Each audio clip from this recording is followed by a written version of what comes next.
Manifesto అన్నది నిజంగా అర్థం వచ్చినది. మేనిఫెస్టో అంటే ఎంత పవిత్రమైన గ్రంథము, దానికి ఉండాల్సినంత ప్రాధాన్యత ఎప్పుడొచ్చింది అంటే అది కేవలం ఈ 5 సంవత్సరాల్లో, ఈ 58 నెలల కాలంలోనే అని కూడా చెప్పడానికి నిజంగా చాలా గర్వపడతా ఉన్నా.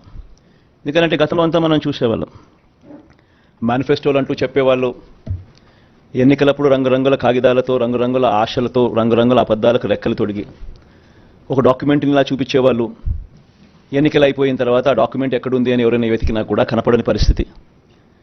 ఎన్నికలు అయిపోయిన తర్వాత మేనిఫెస్టో డాక్యుమెంట్ ఎక్కడ దొరుకుతుంది అని అంటే చెత్తబుట్టలో కూడా దొరకని అధ్వానమైన పరిస్థితులు మనం అంతా చూసాం. కానీ మొట్టమొదటిసారిగా ఒక మేనిఫెస్టోను ఒక బైబిల్గా, ఇది 2019 మన మేనిఫెస్టో,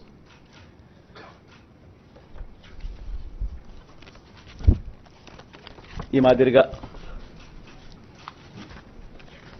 ఇచ్చిన ఈ మేనిఫెస్టోను ఒక బైబిల్గా, ఒక ఖురాన్గా, ఒక భగవద్గీతగా దీన్ని భావిస్తూ దీన్ని ఇంప్లిమెంట్ చేసిన పరిస్థితులు, దీన్ని ఇంప్లిమెంట్ చేసిన విధానం బహుశా దేశ చరిత్రలోనే ఈ 58 నెలలు అన్నది చిరస్థాయిగా చరిత్రలో ఎప్పటికీ కూడా నిలిచిపోతాయి. 2019లో ఇచ్చిన ఈ వాగ్దానాలన్నీ కూడా ఎంతో నిష్ఠగా మనం అమలు చేశాం. ఏ స్థాయిలో ఇది అమలు చేశాము అనంటే, ఈ మేనిఫెస్టో అన్నది ప్రతి ప్రభుత్వ కార్యాలయంలో ఉన్న ప్రతి ఇంపార్టెంట్ అధికారి దగ్గర ఈ మేనిఫెస్టో ఉంది.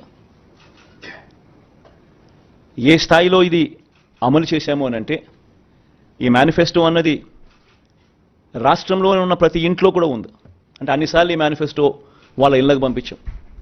ప్రతి సంవత్సరం తర్వాత ఇదిగో ప్రోగ్రెస్ రిపోర్ట్, ఇదిగో అక్క, ఇదిగో చెల్లెమ్మ, ఇదిగో ప్రోగ్రెస్ రిపోర్ట్, ఇదిగో మా మేనిఫెస్టో, చెప్పినటువన్నీ మీరే టిక్ చేయండి అని మొట్టమొదటి సంవత్సరంలో 88%, 85%, 86% మొట్టమొదటి సంవత్సరంలో టిక్కు పెడితే చివరికి వచ్చేసరికి 99.5%, 99 ఎంత 99 చివరికి వచ్చేసరికి అదే 99% పైచిలుకు,